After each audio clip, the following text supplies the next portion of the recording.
Hey y'all, I want to show you a really cool exercise, and I just want to say that I didn't come up with this. I got it from my teacher Ariel Kasler from grad school at Bowling Green State University, and he got it from apparently his teacher in high school over in Israel. So this is like how the information spreads, so I love it.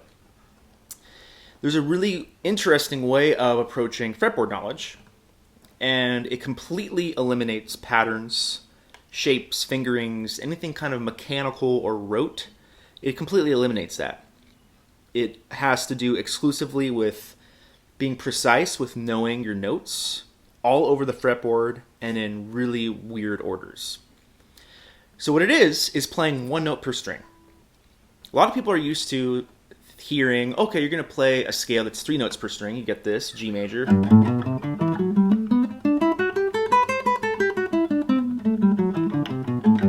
That's cool. For me, like I know all the notes, of course, but that's also a shape that I can mimic and recreate and replicate in another place. So B flat major.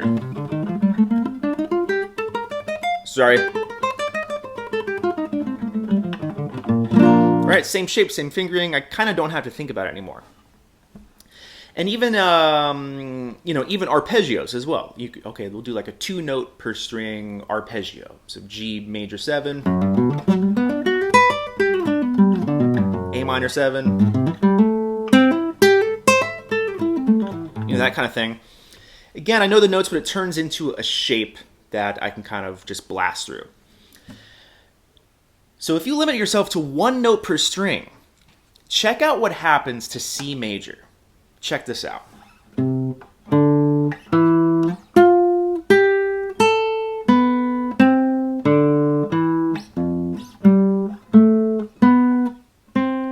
Whoa. So what's happening here? I'm only allowed to use 1 note per string. So okay, I'm basically going from the E string up to the other E string and then back down, just continually going back and forth through the strings. Here's where it gets difficult. So I've got C here on the E string. Okay, then I got a D on the A string, and I have an E on the D string. So I get my first 3 notes. That's fine. But my next note is F. Well, I don't actually have an F in this octave on the G string because that's where I ended up. So I have to play an F up an octave. Sorry. C, D, E, F. So I'm already getting into octave displacement and it totally changes the sound of this scale. C, D, E, F. I can do G, A. Now I have to go back down the strings. B, C, D, E, F, G, A, B, C, and I can start to pick and choose what octaves I want to use. C, D, D, E, F, G, G, A, B, C, D, E, F, G, A, B, then I'll do C. All right, it gets super confusing. This is C major, and I'm already like, oh, what's happening? So again, there's no pattern. It is almost like an infinite loop. I haven't done it enough to figure out how long it takes to get back to that final C on the E string. I'm sure you could figure that with math. I can't do that. But it completely kind of levels the playing field as to what your scale looks like and what it sounds like. And again, it's purely based on your knowledge of the notes on each string.